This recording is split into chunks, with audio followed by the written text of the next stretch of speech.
Si Laika Evangelista ay isang mabait, masipag at mapagmahal na asawa.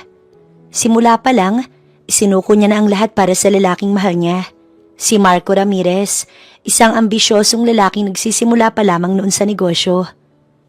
Tinulungan niya ito mula sa wala, sinamahan sa bawat kabiguan at tiniis ang gutom, hirap at pagod sa pag-asang darating ang araw na sila'y uunlad din. Dumating nga ang tagumpay. Nakilala sa mundo ng negosyo si Marco. Yumaman at naging respetado sa kanilang bayan. Ngunit kasabay ng pag-asenso, nagbago rin ang ugali nito. Tumabang, naging malamig at unti-unting lumayo kay Laika. Hanggang sa isang araw, bigla na lang siyang iniwan. Walang paliwanag, walang paalam. Mas masakit pa roon ay ang pagdiskubre niyang ang babae palang ipinalit sa kanya ay walang iba kundi si Cassandra Riego, ang dati niyang kaibigan sa kolehiyo. Ang babaeng minsan niya nang tinulungan, binigyan ng tahanan, pinakain at tinuring na kapatid. Mula noon, tuluyan nang gumuho ang mundo ni Laika. Nawalan siya ng tahanan, ng asawa at ng dignidad. Wala siyang makapitan kundi ang sarili. Lahat ay ibinintang sa kanya. Maging ang mga kasinungalingan ni Marco tungkol sa pagiging barren daw niya, kaya raw siya iniwan. Ngunit hindi siya sumuko. Sa katahimikan ng gabi, habang lumuluha, nanumpa si Laika. Hindi siya mananatiling biktima. Babangon siya't darating ang araw, lahat ng sumira sa kanya, luluhod sa harap ng sarili nilang kasalanan.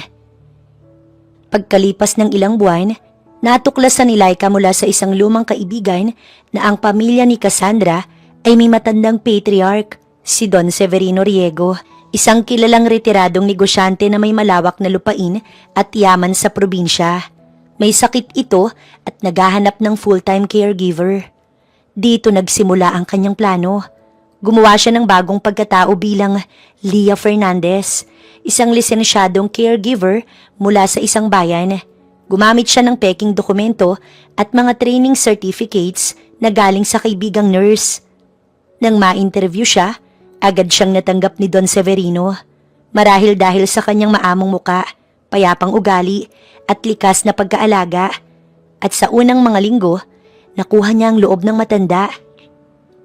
Habang inaalagaan si Don Severino, unti-unti niyang napasok ang buhay ng mga Riego.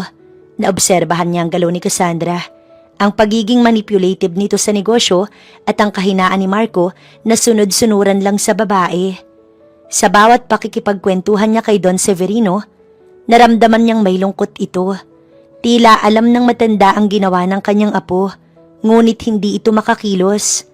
Hanggang sa isang gabi, habang nagpapakain siya kay Don Severino, napaiyak siya. Hindi niya napigilang magpakatotoo. Ibinunyag niya ang kanyang tunay na pagkatao, kung sino siya at kung bakit siya naroon, at kung gaano kalalim ang sugat na iniwan ng kanyang dating asawa at ng kabit nito. Tahimik lang ang matanda. Matapos ang ilang minutong katahimikan, tumingin ito sa kanya at nagsabing, "Apo ko man siya, hindi ko matanggap ang ginawa niya sa'yo. Tulungan mo kong itama ang lahat. Pabor yan sa akin." Sa tulong ng kapangyarihan ni Don Severino, unti-unting gumalaw si Laika. Una, isinama siya sa board ng kumpanya bilang personal representative ng matanda. Ginagawa siyang tagapamahala ng isang bahagi ng negosyo. At doon niya sinimulang halukayin ang mga anomalya ni Cassandra at Marco. Pangalawa, ginamit niya ang kanyang mga koneksyon upang lumabas sa media ang mga reklamo ng mga empleyadong sinisanti ni Marco at Cassandra. Dahil lang sa personal na alitan, inilantad niya ang mga ghost projects at fake donations na ginamit para lamang makakuha ng tax cuts. Pangatlo, nilapitan niya ang mga dating investor at pinakitang niloloko lang sila ni Marco. Unti-unting nawalan ng suporta ang kumpanya. At ang huli, ang pinakamabigat, ginamit niya ang tiwala nito. Ginamit niyang tiwala ni Don Severino upang ilipat ang malaking bahagi ng mana at ari-arian sa charity foundation na pinangalan sa kanya, Evangelista Home for Abused Women, isang paalala sa babaeng minsang nawasak, ngunit ngayon bumangon upang maging lakas ng iba. Nawala ng suporta si Marco sa negosyo. Na-frozen ang mga account ni Cassandra. Inilayo ni Don Severino ang lahat ng yaman. Nawalan sila ng bahay, kotse, kumpanya at kredibilidad. Naiwan silang magkasama pero parehong galit, parehong nawalan. At si Laika, tahimik lang, hindi kailanman humingi ng tawad, hindi kailanman nagsalita sa media. Tumalikod siya sa lahat at namuhay ng simple. Pero sa mga mata ng bawat babaeng gaya niyang sinaktan, siya ay naging simbolo ng hustisya. Sa isang tagpong matahimik, habang nakaupo si Laika sa ilalim ng punong mangga, sa charity home na siya mismo ang nagtayo, may batang babae na lumapit at yumakap sa kanya.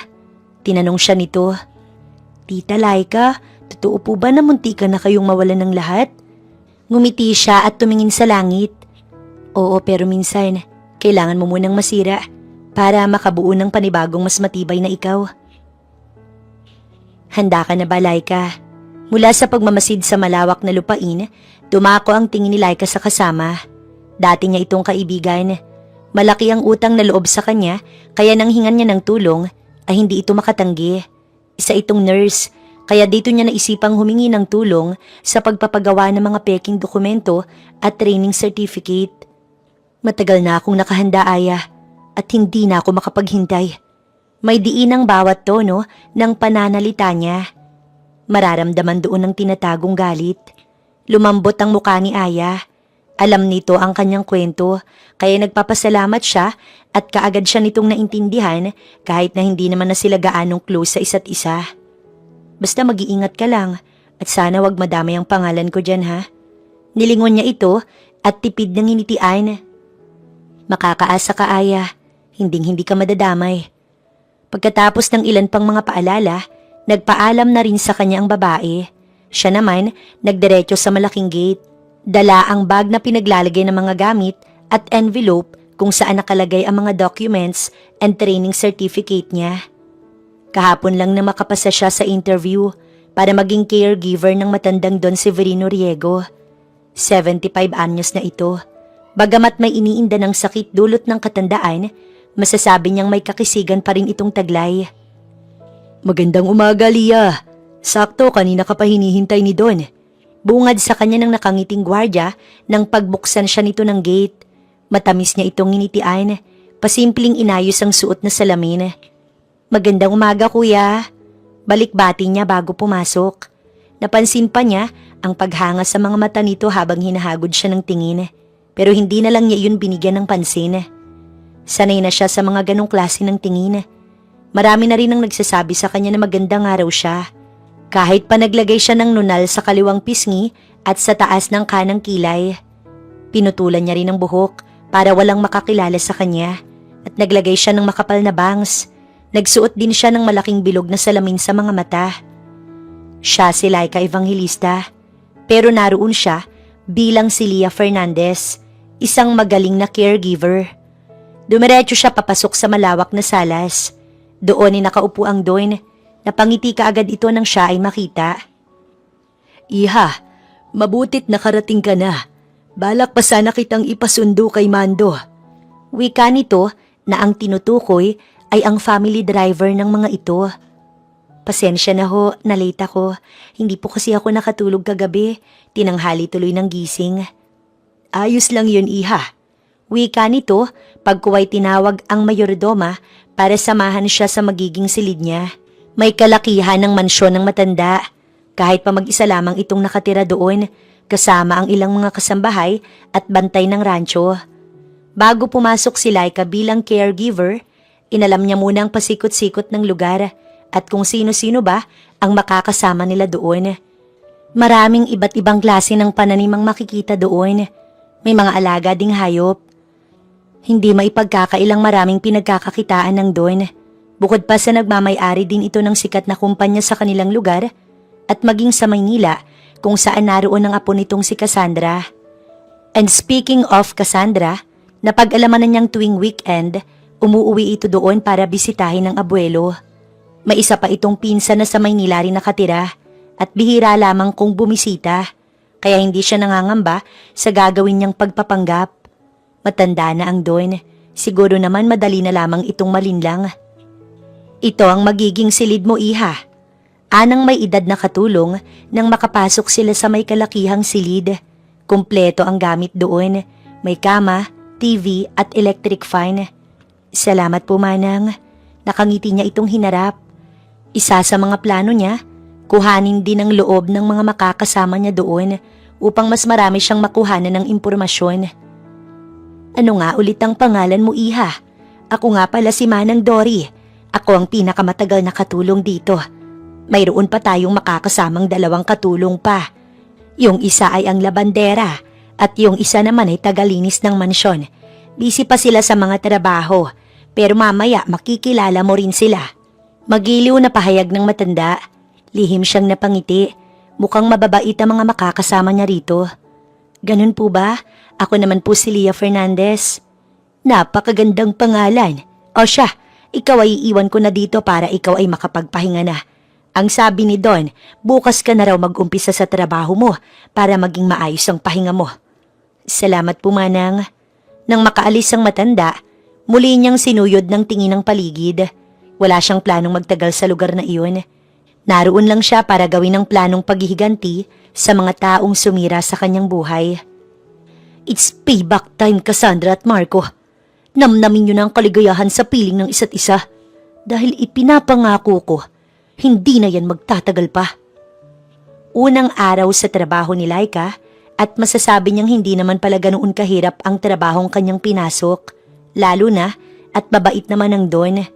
Hindi niya ito kailangang paliguan dahil kaya naman daw nito. Kailangan lang daw talaga nito ng taong palaging makakasama para umalalay. Busy din kasi at may kanya-kanyang mga trabaho ang katulong doon. Ganon din ang mga bantay sa buong rancho. Tuwing hapon at umaga, ipinapasyal niya sa malawak na taniman ang matanda.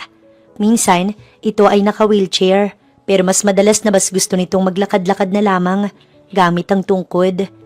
Magiliw kausap ang Don.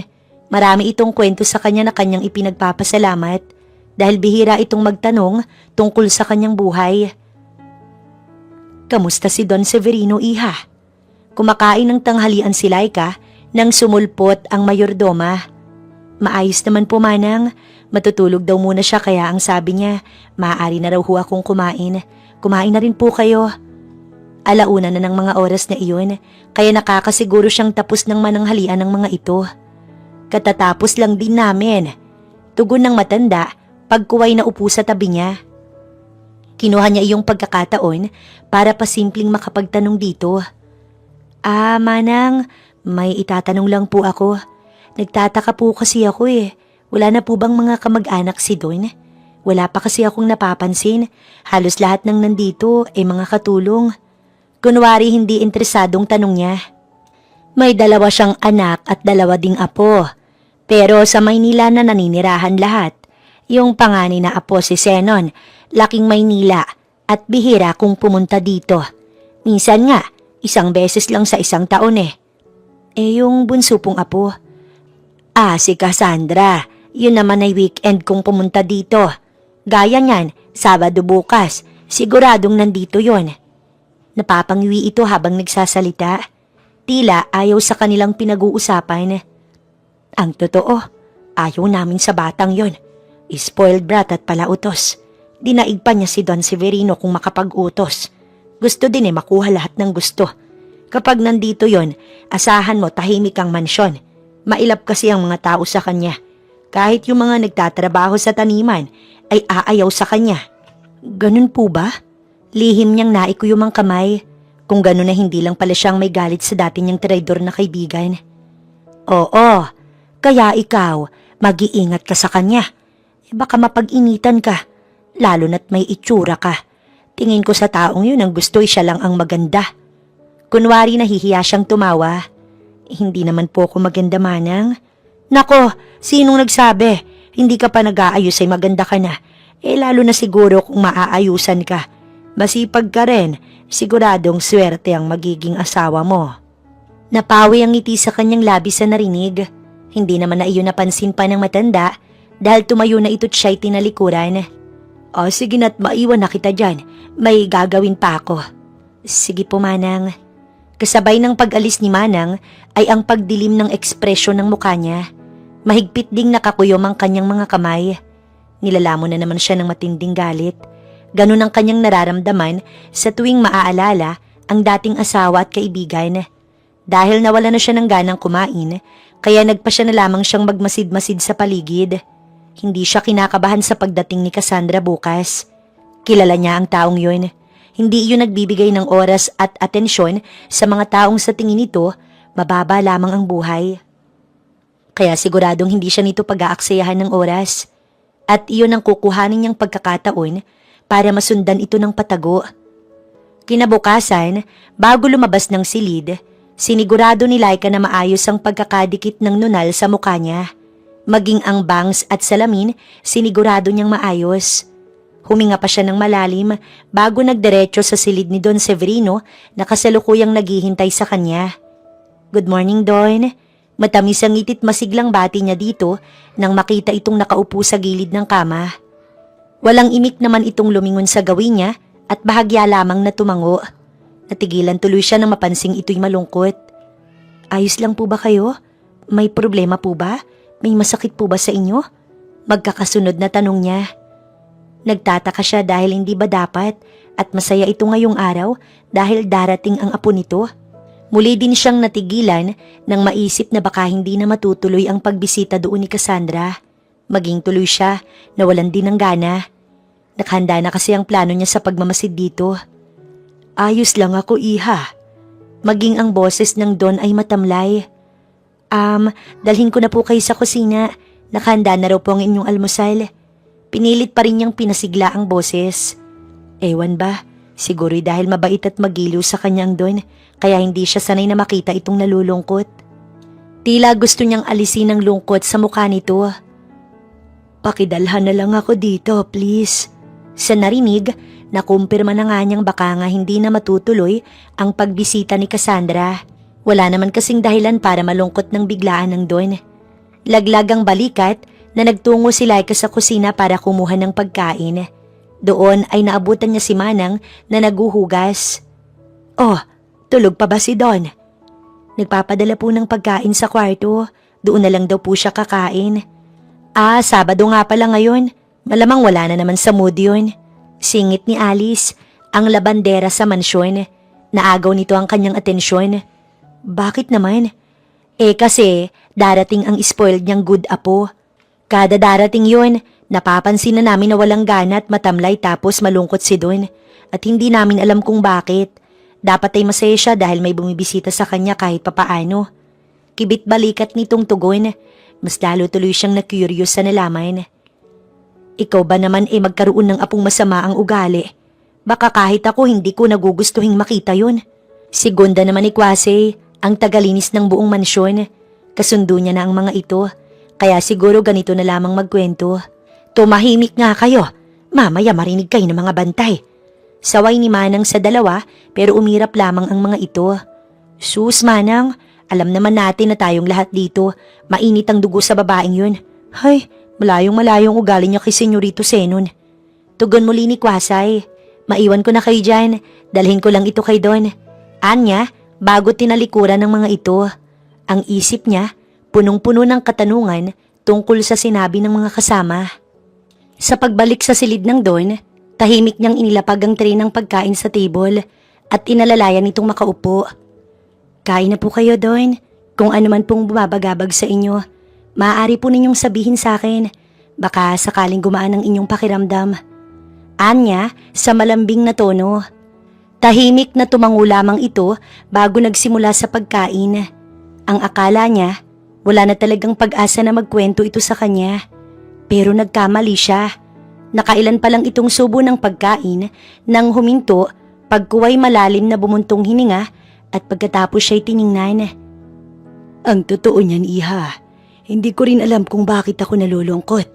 Kung bakit kailangan ko tong maramdaman sa tuwing malalaman ko na bibisita dito ang isang apo ko.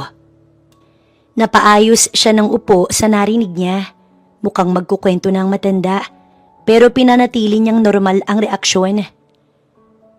Dapat ay masaya ako, kasi kahit isa ay may nakakaisip na bumisita sa akin, Pero paano nga ba ako magiging masaya kung nararamdaman kong tila habang tumatanda si Cassandra ay may ginagawa itong hindi tama at nalulungkot ako. Kung sana lang ay dito siya sa tabi ko lumakit nagkaisip, baka sakaling tumuwid ang landas niya. Bahagyang namula ang mata nito, batid niyang anumang oras, iiyak ito. Hindi niya tuloy maiwasang makaramdam ng awa para dito. Mukhang hindi nito alam ang kabulastugang ginawa ng apo at hindi rin ito nagustuhan. Pero mas lalo lamang sumidhi ang galit niya kay Cassandra. Hindi lamang pala siya ang naaapektuhan sa pagiging makasarili nito, pati rin pala ang lolo nito. Pakiramdam ko'y napabayaan ko si Cassandra. Nagkulang ako sa kanya. Kung sana lang ay bata pa lamang dinala ko na siya dito. Marahan niyang hinaplos ang balikat ng matanda. Huwag niyo pong sisihin ang sarili ninyo doon. May kanya-kanya po tayong isip.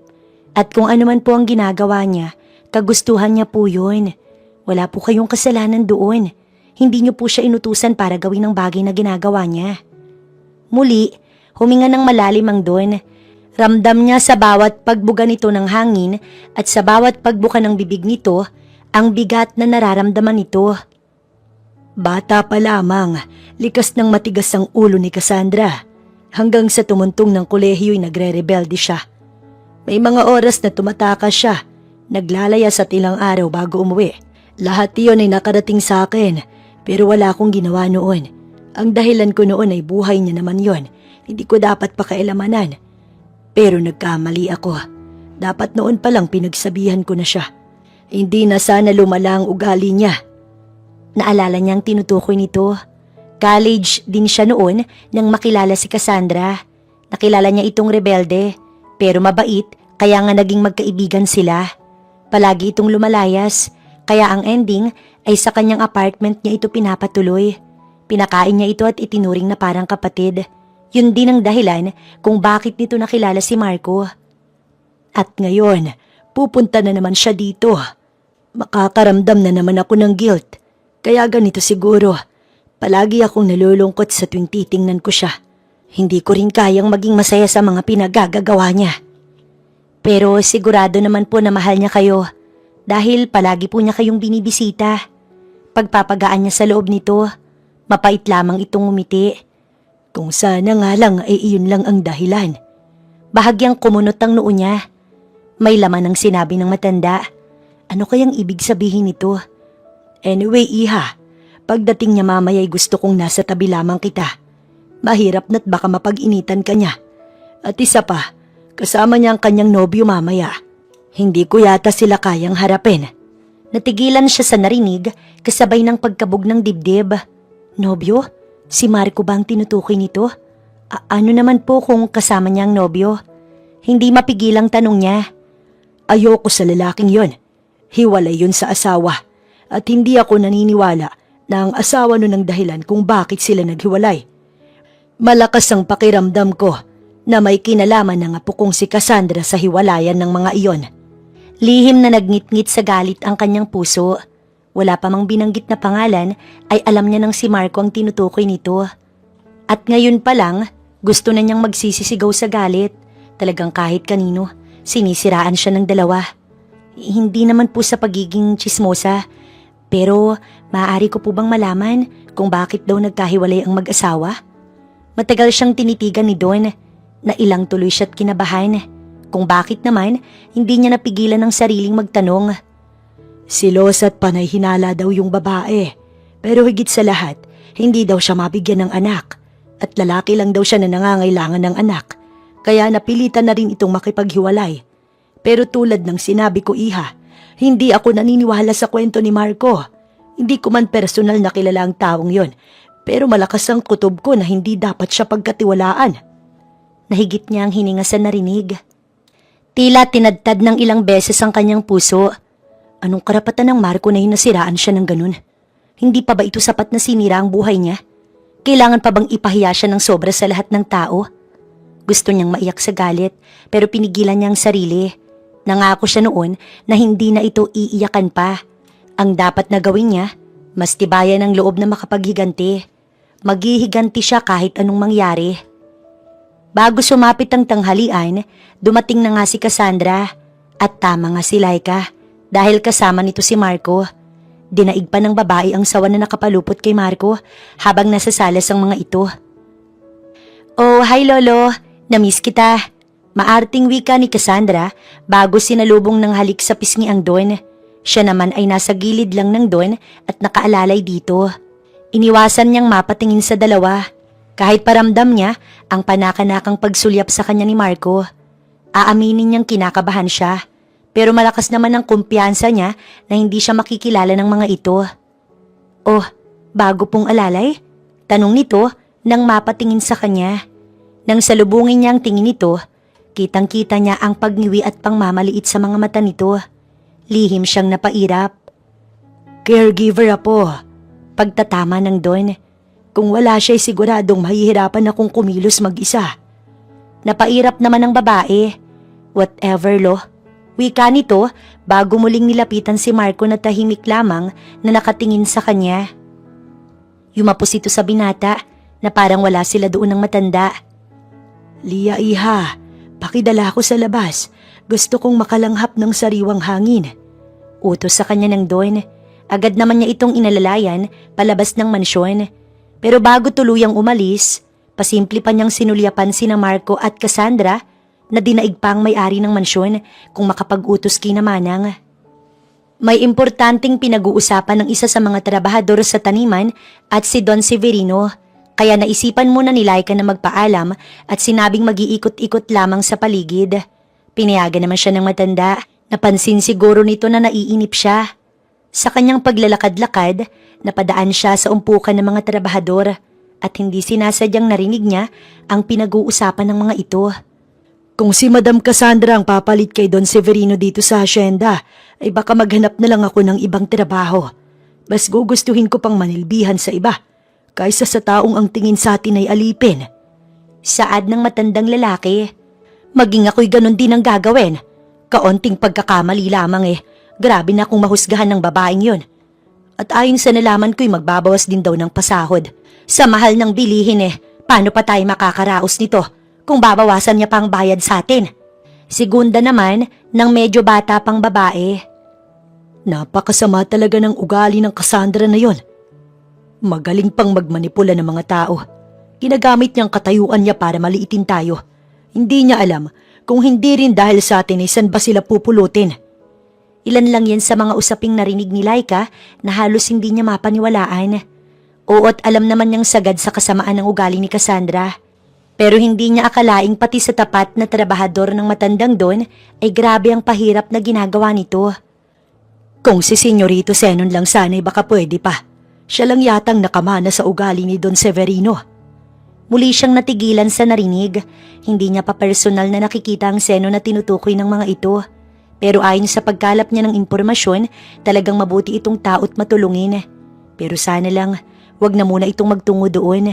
Malakas ang kutob niya na maaaring maging hadlang sa mga plano niya ang taong yun.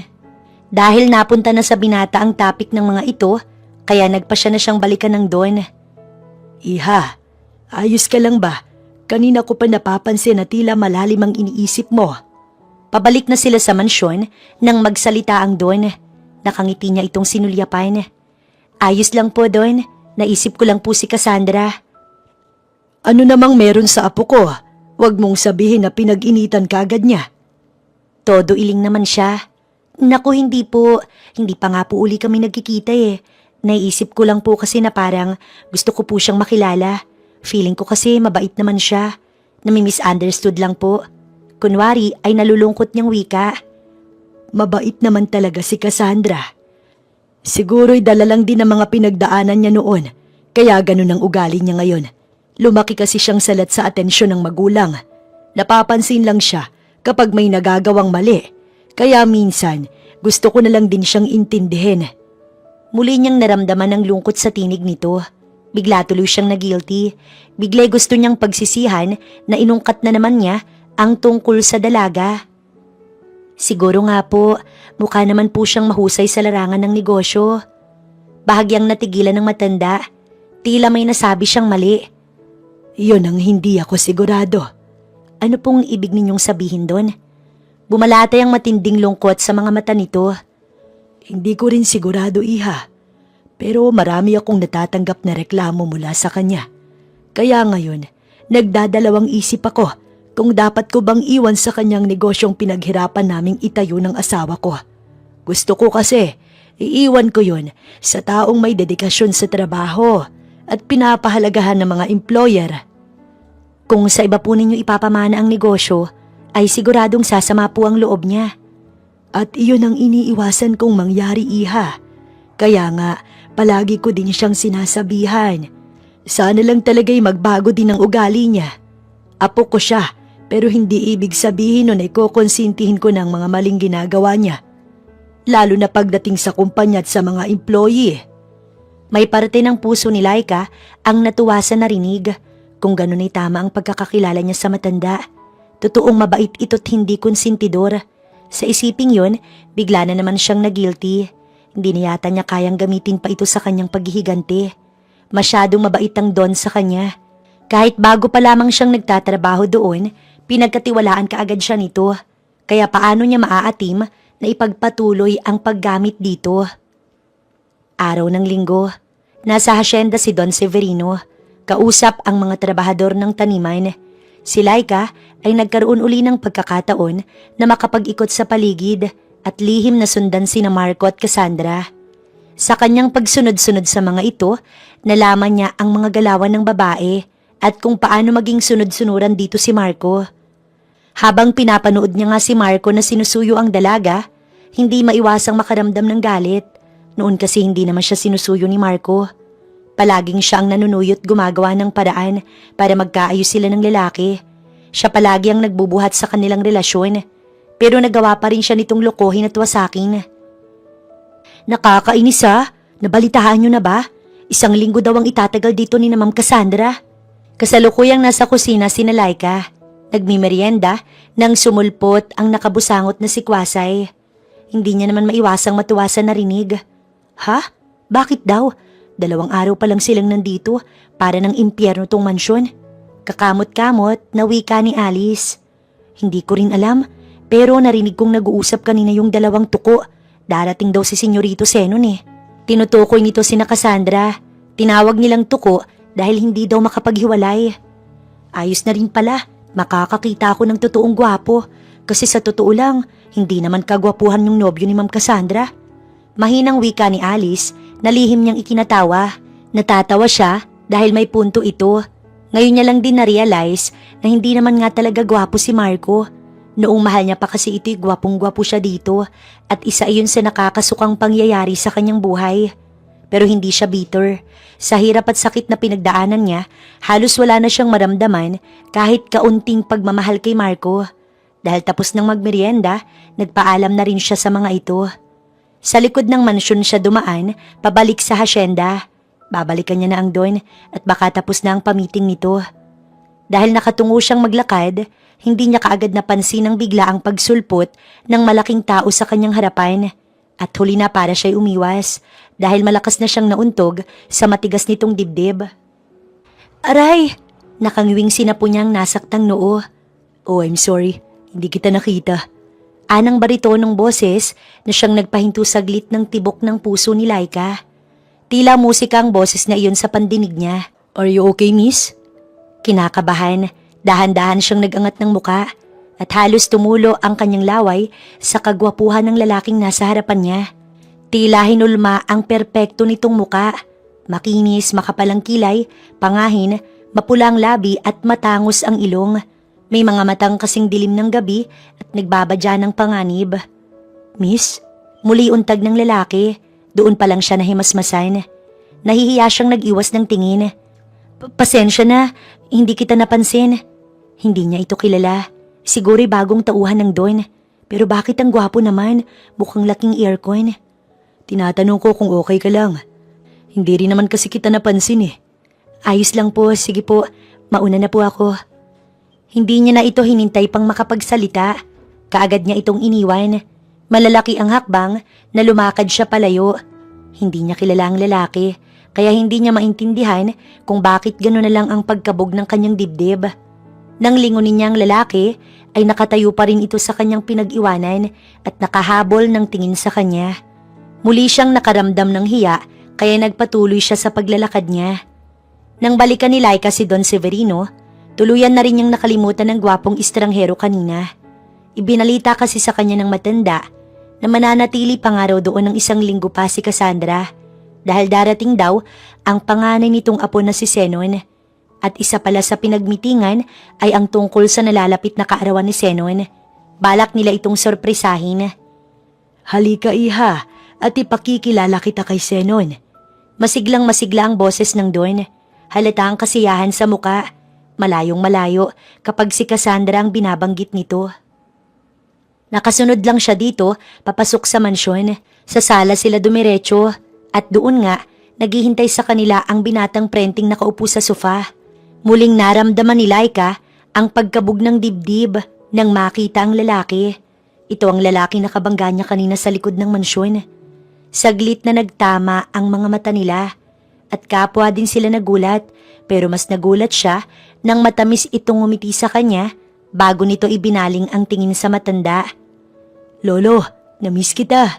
Parang bata itong yumakap sa matanda na tinugon naman ng Don. Apo ko, mabutit dito mo na isipang magdiwang ng iyong kaarawan kung hindi talagang magtatampo ko. Pagbibiro ng Don, si Laika naman nakatayo lamang at nakamasid sa kanila. Of course, Lo. Alam kong magtatampo ka kung hindi. Mabutit alam mo. Anang Don na parehong ikinatawan ng mga ito. Nga pala, Zenon, si Leah ang bago kong caregiver. Masipag at maganda. Ramdam niya ang pag-iinit ng pisngi sa sinabi ng Don. Nahihiya tuloy siyang umiti sa binata na kasalukuyan ang nakatitig sa kanya. Hi Leah, nice to meet you. Anito, tsaka naglahad ng kamay. Matagal niya naman iyong tiningnan. Nagdadalawang isip pa kung tatanggapin ng pakikipagkamay. Pero dahil ayaw niya naman itong mapahiya, kaya tinanggap niya na lamang.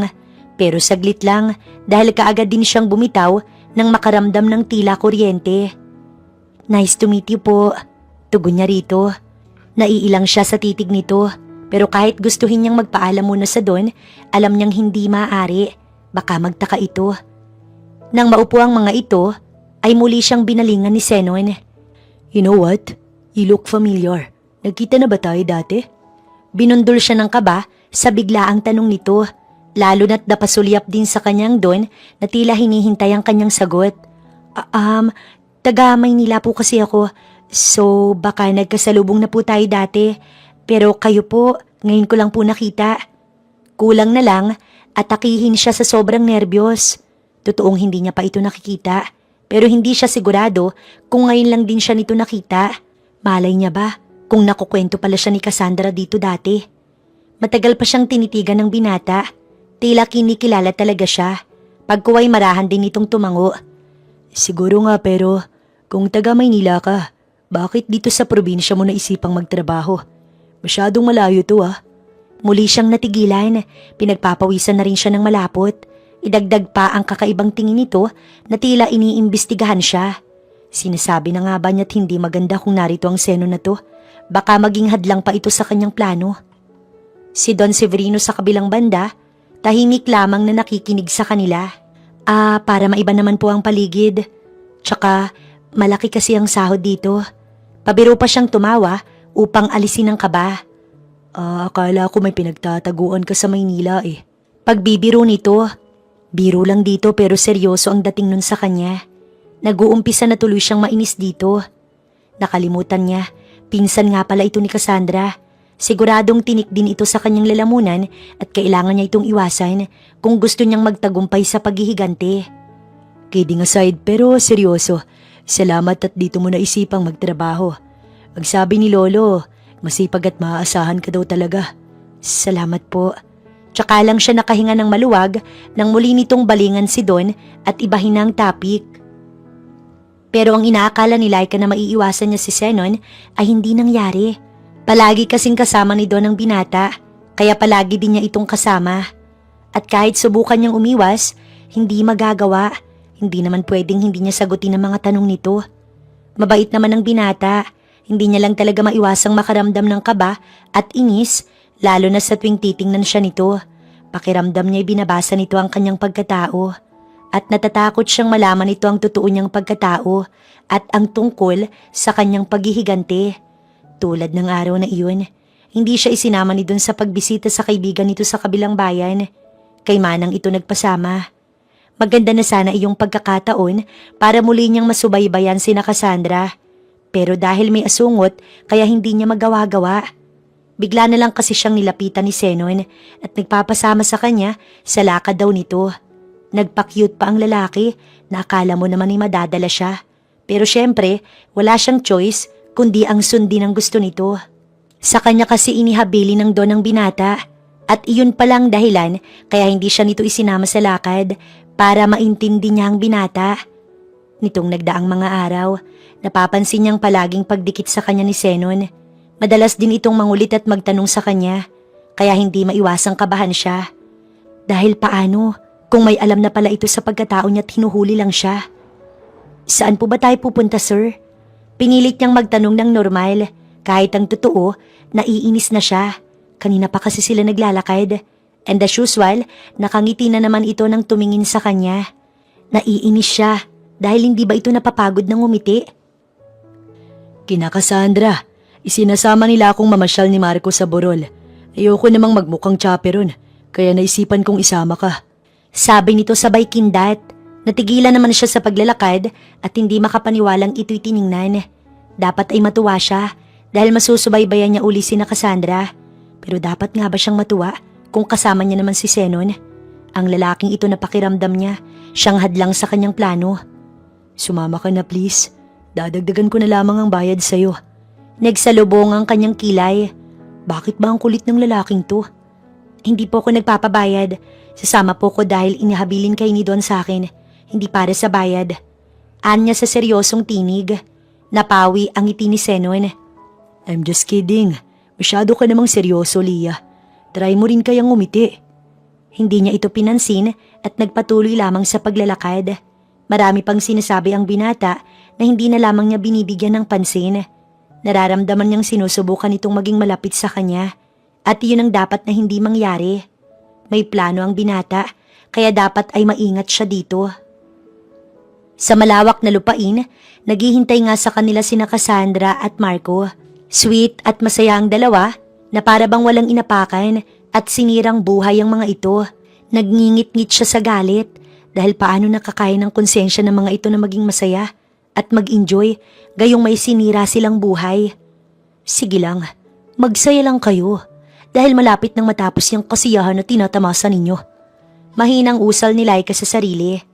Nang makita sila ng mga ito na magkasama, kitang-kita niya na ang pandidiri sa mga mata ni Cassandra habang nakatingin sa kanya. Si Marco naman ay walang pakailam dahil ang buong atensyon nito ay nasa dalaga. At dahil papunta sila ng burol, kaya kinakailangan nilang sumakay sa kabayo para makarating doon. Nauna na ngang sumakay sa kabayo si Cassandra. Sa likuran nito ay nakayakap si Marco. Sakay na, Leah. Utos sa kanya ni Zenon. Nagtatanong na tiningnan niya ito. Talaga bang pasasakayin siya nito sa kabayo? Hindi siya marunong sumakay doon at kung sasakay man siya, yun ang unang beses niya. Looks like hindi siya marunong sumakay, Kuya Marco. Baka nga ngayon lang din siya nakakita ng kabayo eh. Poor alalay. Nanguuyam na wika ni Cassandra. Tila naman, nagpantig ang tenga niya sa narinig. Pigil na pigil niya ang sarili na wag hablutin ang buhok nito. Cassandra, your mouth. Kaya kong sumakay. Singit niya sa sinasabi ni Zenon.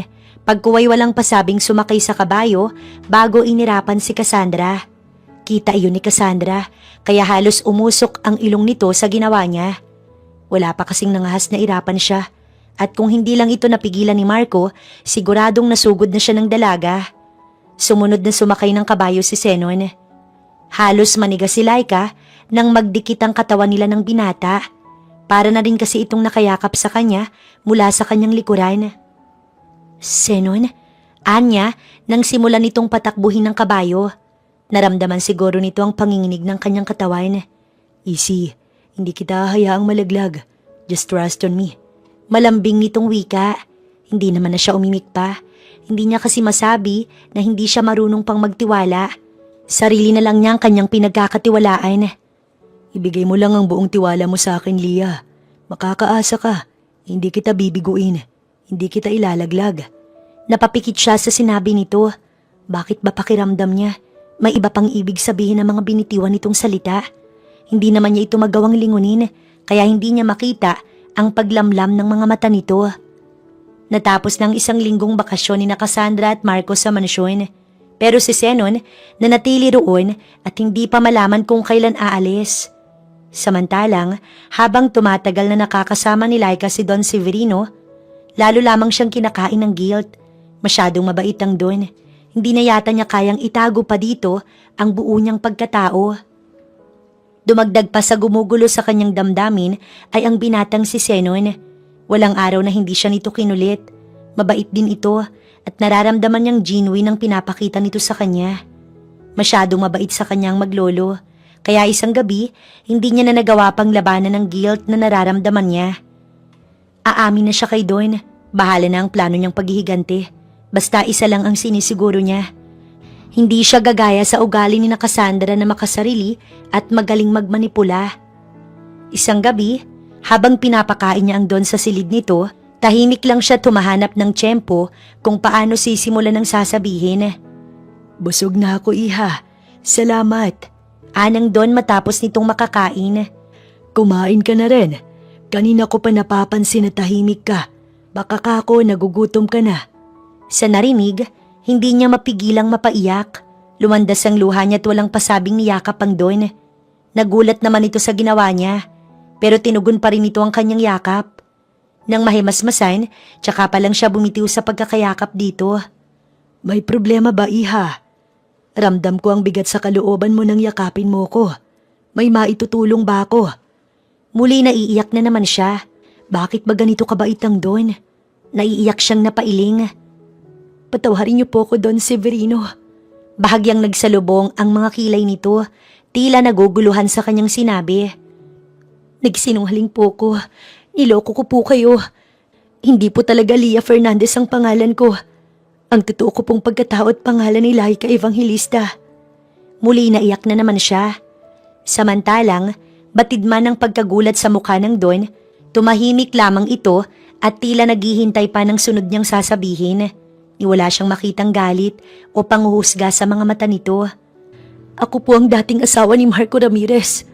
Ang nobyo po ngayon ng apo ninyong si Cassandra. Ang totoo po, kaya po ko namasukan dito'y para gamitin kayo sa paghihiganti ko sa kanila. Patawarin po ninyo ko. Hindi ko po gustong gamitin kayo. Pero kayo na lang po nakikita kong paraan para makaganti ako sa pananakit at pagsira nila sa pagkatao ko. Nanatili pa rin itong tahimik at mataman lamang na nakikinig sa kanya. Minahal ko po ng buong puso si Marco. Lahat binigay ko sa kanya. Sinamahan ko siya sa hirap at sa pagtupad ng kanyang mga pangarap. Pero hindi ko po akalain na magagawa pala niya akong traidorin. Niloko niya ako. Matapos niyang maabot ang mga pangarap niya, tinalikuran niya ako. Iniwan at siniraan sa lahat. Sirang-sira ko doon. Kaya gustong-gusto ko po silang gantihan. Pero maniwala po kayo, pinagsisisihan ko po ang panluloko ko sa inyo. Pinunasan niyang luha ang muka. Maiintindihan ko po kung palalayasin ninyo ko. Pero sana po, tsaka nyo na ako kasuhan sa panluloko ko kapag nakaganti na po ako sa kanila. Alam ko pong apo ninyo si Cassandra, pero hindi ko po kayang palagpasin ang ginawa nila sa akin. Si Cassandra po, itinuring kong parang tunay na kapatid kaya hindi ko matanggap. Sobrang sakit para sa akin na traidorin niya ako. Nang dahil sa lalaki, nagawa niyang itapon ng matagal naming pinagsamahan. Kaya ngayon pa lang po, humihingi na ako ng tawad dahil hindi ko po kayang palagpasin si Cassandra. Anya, mababa ka sa boses niya ang kagustuhang makapaghiganti. Malalim na bumuntong hininga ang Don. Pagkuway naiintindihan siyang tiningnan. At pagkatapos ng mahabang katahimikan, nagawa na nitong ibuka ang bibig. Apo ko man siya.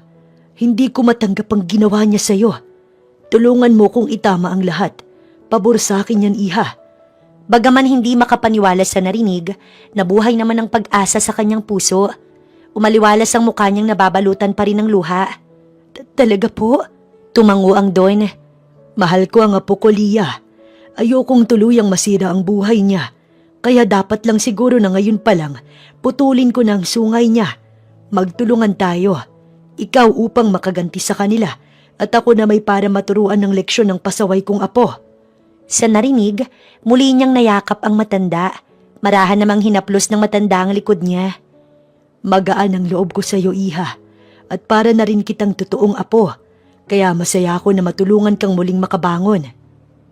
Salamat po, Don. Maraming salamat po sa inyo. Tinupad ni Don Severino ang ipinangako nitong siya'y tutulungan. Dahil ng sumunod na araw, dinala siya nito sa Maynila para dalhin sa pag-aari nitong kumpanya at para personal siyang ipakilala bilang bagong tagapamahala. Ipapakilala siya nito sa lahat bilang siya ang papalit sa pwesto ng matanda na isa sa may pinakamataas na posisyon sa kumpanya. Bago sila umalis sa mansyon, ay nauna na ring umalis si Zenon.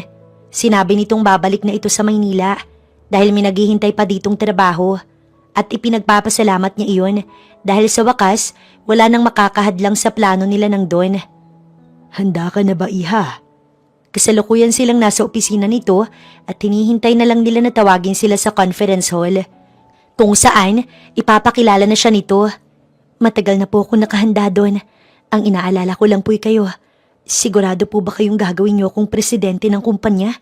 Siguradong hindi po papayag si Cassandra. Hindi siya natatakot kay Cassandra. Ang totoo, na-e-excite na siyang magpakita dito. Ang inaalala niya lang ay si Don. Siguradong magagalit dito si Cassandra. At siguradong malulungkot ang matanda. At iyon ang ayaw niyang mangyari. Masyado nang matanda si Don para ma-stress. At sa pagkakaalam niya, ay ko lamang si Cassandra. Siguradong manggagalaiti iyon sa galit. Sigurado na ako, iha. At alam kong magagampanan mo iyon ng ayos. Nagtitiwala ako sa iyo, Laika. Maluha-luha siyang napangiti. Salamat sa pagtitiwala, Don. Hindi ko po kayo bibiguin. Nang tawagin na sila ng sekretary, ay naunang pumasok sa conference si Don Severino. Naiwan siya sa labas at hinihintay lamang na tawagin siya nito. Hindi niya pa rin inaalis ang nunal sa mukha niya. Siya pa rin si Leah Fernandez. Pero mamaya din, balak niyang magpakilala kina Cassandra. Hello everyone. Thank you for coming today. Tuwid siyang tumayo nang marinig ang paunang bati ng matanda. Inihanda niya na rin ang sarili sa makikitang reaksyon ng mga tao oras na ipakilala siya ng matanda. But I'm not here para sabihing magbabalik na ako. But I'm here para ipakilala sa inyo ang taong napili kong papalit sa akin bilang presidente ng kumpanya. Nagkaroon ng bulungan sa paligid. Si Cassandra na nakaupo, hindi mapigilang mapangiti. Nakakasiguro kasi siya na siya na ang tinutukoy ng kanyang lolo. Ilang beses niya na rin kasi itong kinukulit na ilagay na siya sa mataas na posisyon. Si Marco sa kabilang banda ay nakangiti din. Naiinip na siyang tuluyang mapasa kanyang kumpanya na matagal niya nang pinapangarap na mapasa kanya. I would like to introduce you, Leah Fernandez, our new president. Pagkarinig pa lamang ni Laika sa pangalang binanggit ni Don Severino, taas noon na siyang pumasok sa loob ng conference hall. Nakangiti siya, pero mahalatang sa unang tingin ay may pagka-terror na ang kanyang muka na hindi basta-basta mababangga. Lalong lumakas ang bulungan nang pumunta siya sa harapan. Samantalang pareho namang nagulat sina Cassandra at Marco nang makita't makilala siya. Nanguuyam, nanginitian niya lang ang mga ito. What? Are you serious, Lolo? Yang caregiver na yan ang ipapalit mo sa pwesto na dapat ay sa akin dahil apo mo ko? Hindi makapagtimping gigil na tanong ni Cassandra. Nakatayo ito at handang sumugod sa kanya kung hindi lamang napigilan ni Marco. Lihim siyang napaismid. Natatawa siya dahil nagmumukhang alalay si Marco kapag kasama nito si Cassandra. Your mouth, Cassandra. Ako ang may-ari ng kumpanya. Kaya ako ang magdedesisyon kung sino ang gusto kong ipalit sa pwesto ko. Matapang na tugon ni Don Severino. Caregiver lang siya. Anong alam niya sa pagmamanage ng kumpanya? You're kidding, Don Severino. Napataas ang kilay niya nang sumingit si Marco. So hindi talaga siya nakikilala ng mga ito? Huwag mong maliitin ang kakayahan ng mga caregiver, Mr. Ramirez. Baka mamaya magulat ka. Mas marami pa pala silang alam kaysa sayo. Tugon ng Don na tila hindi rin nagustuhan ng sinabi nito. Natahimik naman si Marco at tila ay napahiya. Lalo namang nagngingit-ngit sa galit si Cassandra. Hindi nito matanggap na hindi napunta sa kanyang pagiging presidente ng kumpanya. At tila, napakan ng pride nito sa kaalamang sa caregiver lamang ibinigay ang pinapangarap niyang posisyon. Sa inyong lahat, may tumututol ba sa pasya ko? Iginala pa ng Don ang tingin sa mga taong naroon. Pero ang lahat ay tahimik na tumungo. Ibig sabihin, walang gustong tumutol sa matanda. Lihim na siyang napangiti. Sa wakas, nakapasok na rin siya sa kumpanya. Mas mataas pa ang posisyon niya sa 2 taong sumira sa kanyang pagkatao. Nang matapos ang meeting, nag-alisa na rin ang iba pang mga board members. Naiwan sila ni na Don Severino, Cassandra, Marco at Zenon na hindi kaagad napansin ni Lia na kanina pa palang nakatingin sa kanya. Galit na galit pa rin si Cassandra. Hindi ko tumatatanggap, Lolo. Papatunayan kung mali ka ng piniling tao. Matigas na wika nito, pero sa kanya nakatingin ng masama. Wala ka nang magagawa, Iha. Pero kung desidido ka talagang maging presidente ng kumpanya, ayusin mo ang ugali at ang trabaho mo. Baka sakaling makuha mo ang inaasam mo. Wika ni Don Severino. Hindi na umimik pa si Cassandra. Padabog itong umalis. Nakasunod naman dito si Marco. Ayos ka lang ba, Iha? Ang matigas na ekspresyon ng mukha ni Don kanina, mabilis na napalitan ng pag-aalala nang balingan siya ng tingin. Nakangiting tumango siya. Ayos lang po ako, Don Severino. Kayo po ang inaalala ko.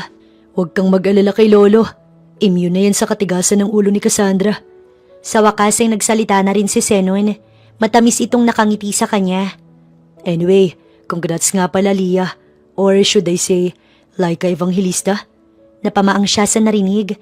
Hindi makapaniwalang tiningnan niya ito. Kilala mo ko? Sa pagkakaalam niya kasi, ay kay Don Severino lang siya nagsabi ng totoo niyang pagkatao. I think I should go. Iwan ko muna kayo para naman makapag-usap kayong dalawa. Singit ng matanda bago ito nagmamadaling umalis. Nang maiwan silang dalawa, muli niyang binalingan si Zenon. Nakangiti pa rin ito, pero may kung ano pang kislap sa mga mata nito na hindi niya mawari kung ano. Pero isa lang ang sigurado siya. Totoo ang nakikita niyang kasiyahan sa mukha nito. Tila, masayang masaya ito para sa kanya. I know you from the very start, Laika. College pa lang ay sinusubaybayan na kita. Ewan, siguro dahil noon pa man, gusto na kita. Napalunok siya at bahagyang nag-init ang mga pisngi. Teka, nagko-confess ba to? At kinikilig ba siya? Alam kong kaibigan mo si Cassandra noon. Parehas tayong mga college noon. Hindi mo lang ako napapansin dahil busy ka kay Marco. Ang gagong lalaking yun. Pero syempre, dahil alam kong mahal na mahal mo siya, kaya hindi na ako nagtangkapang magpakilala sa'yo. Sana pala nagpakilala na lang ako. Baka sakaling nailigtas kita sa pananakit nila. Zenon? Alam ko lahat ng ginawa nilang pananakit sa'yo. Alam ko rin ang plano mong paghihigante. Ako rin ang nakiusap kay Aya na tulungan ka sa gagawin mo. Gulat niya itong tiningnan. Kilala mo si Aya? College friend ko rin. Kung ganun kaya pala siya tinulungan ni Aya ay dahil sa pakiusap nito. Alam mong gagamitin ko si Don sa paghihigante. Ang lolo mo pero hinayaan mo lang ako. Dahil alam kong hindi naman siya mapapahamak. Gusto rin namin ni Lolo na mapabuti si Cassandra. Sa gagawin mo, pare-pareho nating mapapatigil sa paggawa ng mali si Cassandra. Humakbang palapit sa kanya si Zenon pagkuway hinawakan ng kamay niya. Gusto kong humingi ng tawad, Laika, dahil naduwag ako nun. Sana pala noon pa lang nagpakilala na ako sa'yo. Sana noon pa lang umeksena na ako sa relasyon ninyo ni Marco. Inago na sana kita noon. Hindi ka na sana nasirat na saktan. Kita niya ang pagsisisi sa mga mata nito. Ano ka ba? Wala ka namang kasalanan. Hindi mo kailangang mag-sorry. Tsaka sa sobrang pagmamahal ko noon kay Marco, kahit siguro umeksena ka pa, hindi rin kita papansinin. Tangang-tanga pa ako noon eh. Muli itong umiling. Hindi ka tanga, Laika. Nagmahal ka lang. Si Marco yung tanga dahil nagawa ka pang sayangin. Napangiti siya. Tinitigan niya sa mga mata ang binata. Nagkamali siyang hinusgahan nito. Hindi pala ito totoong hadlang sa kanyang plano. Dahil all this time ay ito pala ang unang tumulong sa kanya. Salamat, Zenon, sa pagtulong kahit hindi ko naman... Wala yun at hindi pa doon natatapos ang pagtulong ko, Laika. Dahil kami ni Lolo, kakampi mo kami hanggang dulo, pangako yan. Hindi na siya nagpigil pa ng damdamin. Niyakap niya ang binata. Lihim din niyang pinunasan ng naglalandas na luha sa muka. Totoo nga yatang nabulag siya noon ng matindi niyang pagmamahal kay Marco dahil hindi niya napansin na may isa pa palang senon na lihim at totoong nagmamahal sa kanya. Naging mainit sa mata ni na Cassandra at Marco si Laika, pero hindi nagpaapekto si Laika. Lihim siyang kumakalap ng impormasyon sa loob ng kumpanya. Katulong niya si Senon. Si Don Severino bumalik na uli sa mansyon, kaya naman naiwan siya sa Maynila. Pero hindi naman siya nahihirapan dahil may iniwan ng matanda na tutulong at magpoprotekta sa kanya para kung sakali man na may gawin sa kanya si na Cassandra. At hindi rin naman nawawala sa tabi niya si Senon na sobra niyang ipinagpapasalamat. Tinupad ng binatang sinabi nitong hindi siya iiwan at mananatili sa kanyang tabi hanggang sa makamit na niya ang hustisyang inaasam niya. Sa kanyang pakikipag-usap naman sa mga trabahador sa kumpanya, marami siyang nalaman na kalokohan at pagnanakaw na ginagawa ng dalawa. Nakausap din niya ang ibang empleyado na basta na lang tinanggalan ng trabaho. Inalok niya ang mga ito na tutulungang makabalik sa kumpanya kung makikipagtulungan din sa kanya para tuluyang mapabagsak at mapaalis sa kumpanya ang dalawa. Kaagad namang pumayag ang mga ito. Dahil din sa tulong ni Senon, nakausap nila ang mga investors na kasama sa mga taong niloko ni na Marco at nahikayat nila ang mga ito na makipagtulungan sa kanila nang sa ganun mabawi ang mga perang nakuha sa kanila at nang makabawi man lang sa panlulokong ginawa sa kanila. Samantalang sa kabilang banda, hindi na halos magkaintindihan sina Marco at Cassandra. Isa-isa nang nagbaback out ang mga loyal nilang investors. Naglabasan din ang mga ebidensya ng mga peki nilang donasyon. At ang malala, halos lahat ng tinanggalan nila ng trabaho sa kumpanya, biglang naglabasan. Tila ba nagkaroon ng mga ito ng lakas ng loob para sila'y kasuhan. Hindi na halos malaman ni Marco kung saan at kanino pahihingi ng tulong. Tuluyan siyang naalis sa kumpanya at tila isang bangungot para sa kanya dahil muli siyang nagbalik sa mahirap na buhay niya noon. Dahil maging si Cassandra ay nakaban na rin sa mansyon ng mga Riego. Nagalit ang Don Severino sa kanilang ginawa, kaya wala nang nagawa pa si Cassandra nang i-freeze ang lahat ng mga card at ang accounts niya. At isinisi nila ang lahat kay Leah Fernandez. Sa babaeng palaisipan pa rin sa kanila kung sino at ano ang motibo nito para gawin iyon sa kanila. Mabilis na kumalat sa TV news at social media ang mga kalokohan at anomalyang ginagawa ng dalawa. Kaya halos hindi na sila makalabas pa ng bahay dahil panay panguhusga lamang ang naririnig nila sa mga tao nilang nakakasalamuha. Samantalang palabas noon sa kumpanya si Leah, nakasunod sa kanyang 2 bodyguard na inilaan talaga para sa kanya ni Don Severino. Magaan ang kanyang kalooban dahil sa wakas nakaganti na siya at naibalik na rin sa dating buhay ang traidor niyang asawa. Nasa parking lot na sila nang bigla na lamang sumulpot si Cassandra. Ang babaeng noon napupuno ng kolorete ang muka at panay alahas ang katawan. Ngayon ay malaki na ang ipinayat, hindi na nakaayos ng tama ang buhok at halata ang matinding hirap na dinadanas. Hayop kang babae ka! Kasalanan mong lahat ng nangyayari sa amin! Malas ka! Salot! Kung hindi alerto ang mga bantay niya, tsak na nasugod na siya nito at nahila ang buhok. Pero sa halip na matakot, taas noo niya itong tiningnan. Pinagtaasan niya ito ng kilay at sinuri ng tingin mula ulo hanggang paa. Puno ng panguuyam na tiningnan niya ito pabalik sa mga mata. Naaalala niya, ganoon din ang tingin na ibinigay nito sa kanya noon. Minaliit siya nito, pinahiyat pinagtawanan at iyon ang gusto niyang iparanas dito ngayon. Nakahalukip-kip niya itong nilapitan. Kung ano man ang pinagdadaanan niyo ngayon ni Marco, deserve ninyo ang lahat ng yun. Kulang pa nga yun eh. Dahil kung ako lang ang masusunod, gugustuhin ko ding makita kayong nabubulok sa kulungan. Naguguluhan namang nagsalubong ang kilay nito. Sino ka ba talaga? Hindi ka namin kilala. Wala kaming atraso sa'yo para ganituhin mo kami. Pero tinawanan niya lang ito, halakhak na puno ng sarkasmo. Kilala niyo ko, Cassandra. Kilalang kilala. Anya dito, pagkuway padarag na inalis ang mga nunal sa muka, kasabay ng pag-alis niya ng salamin. Hinawi din niya ang bangs na tumatabing sa mukha niya. Dinaig pa ni Cassandra ang nakakita ng multo nang mapagtanto kung sino talaga siya. Maging si Marco na sinundan pala si Cassandra para pigilin sa tangkang pagsunod nito kay Leah, nagimbal din sa nasaksihan. Ngayon ay nakatayo sa harapan nila si Laika Evangelista. Ang babaeng kanilang pinagkaisahan, niloko pinahiya, at higit sa lahat, siniraan sa lahat. Malayong malayo na ito sa dating Laika na mahina at iyakin. Ang nasa harap nila ngayon ay matapang at tila handa ng sumuong sa kahit anong laban. Laika? Ngumisi si Laika. Mabuti naman at naaalala mo pa ako. Ako nga, Cassandra. Bakit? May iba pa ba kayong inaasahan?